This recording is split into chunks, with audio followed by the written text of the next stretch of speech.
khuluma ke igama lami ngithando ngihlale ephase 5 ubaba lo esinaye manje bekajwayele ukuthi ngizwe kuye ngaboma 8 uzongipha i150 ngilale naye ulalile naye kangaki kayiwani mara behlale ecela yini ukuthusa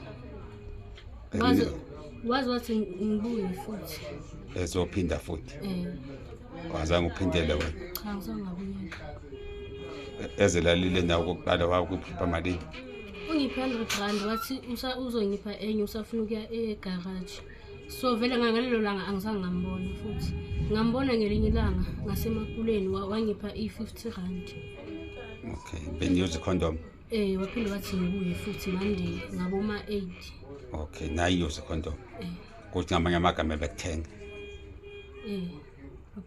anthandani cha wena wavuyiswa yini ukuthi uhluphekile ufuna imali ngathi bengidinga ekhaya uyahlupheka uyahlupheka ekhaya inkinga yini manje uhambe ulala nobaba ufuna ukubhadala imali imali ukuthi nami ngifanele uyangena isikole ugcine kwabani esikoleni awuyenzanga grade 12 ngoba ulife phase 5 uhlala kwabani khona esikhathini sakhe khona esikhathini sakhe uyini lapho ngathi ihlobo akubanzela inkinga lapho ohlala khona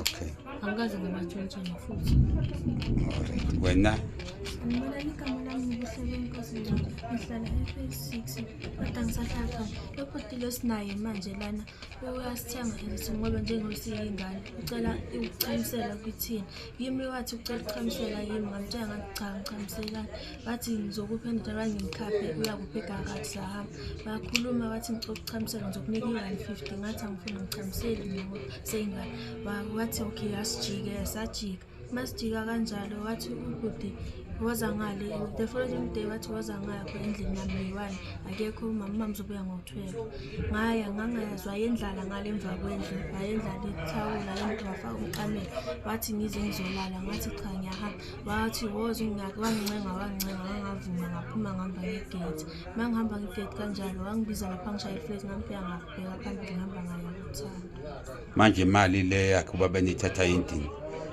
ngoba nifike ningene nipheke nenze zonke izinto namanje ugqoka izinto ezikababa why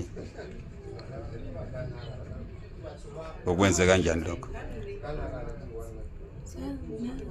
ukuthi senza khona siyaxolisa lokho sekwenze ngephethu ukuthi niyongena kubaba endlini kababa engekho uyonifundisile noma nayingenela nini ukuthi sibofika anytime masifuna ukuza wonke fees mara after 12 singasazi kusho yena ubaba ukuthi nifike anytime anytime yikho nifike ningene nipheke nenze yonke into nidle sizenze okay baba napa abantwana sanibona umphakathi ya ngokuzehlisa phambi kwenu ngicela uxolo kakhulu uhlambalazile especially ningobaba ngisifisile isithunzi phambi kwenu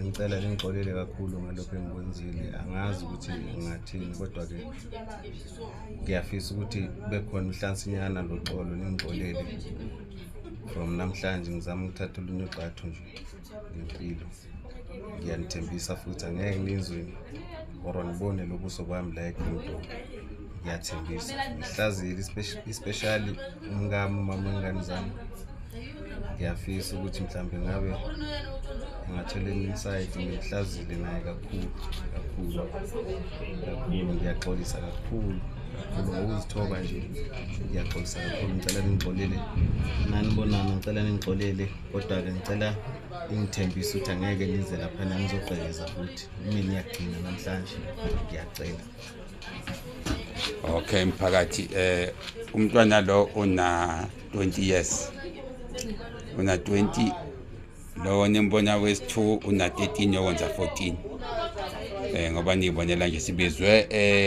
phase 5 ubaba nguyobezile ezokhala ngokuthi uyaqekezela kwakhe uma sifika lapha thola ukuthi abantwana bakhuluma iqiniso ukuthi uyabazi kwenzakalani. Manje sekukuthatha umthetho-ke lakithi angazi inkosi.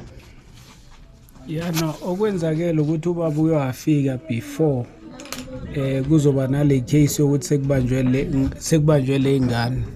So uyafika ubaba abeka istatement sakhe ukuthi uyagcekezelwa lapha.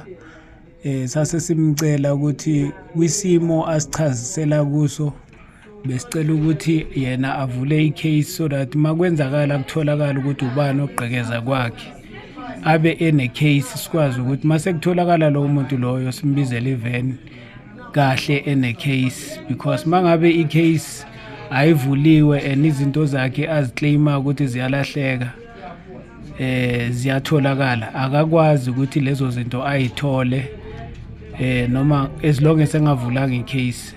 So wase advisor ukuthi avule icase njengoba sibizwa ke namhlanje si-attenda kule issue. Mase sithi siya investigate siya further ngale issue ila sithola khona ukuthi ubaba unokumeza izingane ngokocansi, and thina ke manje esikwenzile kwethu ukuthi siba interview bonke then icase lesidlulisele emaphoyiseni kuyiwona adila ngama case anje nama social worker. Siyabonga abahlali. Hello Mzansi, welcome to Mgosi waseMzansi. Kune video that went viral laphana etingundleni tokuxhumana yebantwana bakhuluma ukuthi balala nababili omdzala for imali kesana. Kuthiwa babuye ababita kokuthi ababuye utobanika imali, ngidonika 150, ngidonika 100 rand balale naye nalabantwana abanikekela ubabe imali. The first girl lesimbonile uskipa lesi white and black una 20 and this one una 13 ulala naye lolo baba amnika imali kuthiwa lo baba uzathi atshele lo mntwana lona 13 ukuthi ucela qhamela phakathi lo mntwana ale, meaning ukuthi they don't even use a condom kesana when they are having a cloth. Lo baba wamba police station wayobeka ukuthi kunebantu labamgqekezela kunebantwana labamgqekezela each and every time angekho into takhe diyalahleka. Akasho makafika police station ukuthi labantu lala nabo ababhadala imali. Ayibo mase investigate why story silandzelwa abantwana sebayakhuluma ukuthi uyade ukuthi why thina sitela khaya lakhe stopheka, sinikwe nguye futhi nemvumo yokuthi thina sibongena la khaya lakhe, so we don't know ukuthi why as report. Abantwana sebayakhuluma ukuthi hayi silala naye thina lo babe uyasinika imali bo 150 bo 100 rand. Guys, this is just so heartbreaking kesana, because nabantwana abafunzi ngisho nesikolo abakaqedanga isikolo balala nje nabantu abadzala for imali. Bambude ekhaya uyahlupheka qha uyaswela qha lwangakadli qho, then yini ngifuna kufanana nalabanye abantwana kanjani? Yo, this is so sad. Inkosi yami igrape phela lo, especially nje lo luna 13 igrape yangempela, weske lo muntu unemfati. Hey guys, this is just so embarrassing. Shame. Do comment your thoughts down on the comment section. Don't forget to hit the notification bell. I'll see you on the next one. I'm signing out. Goodbye.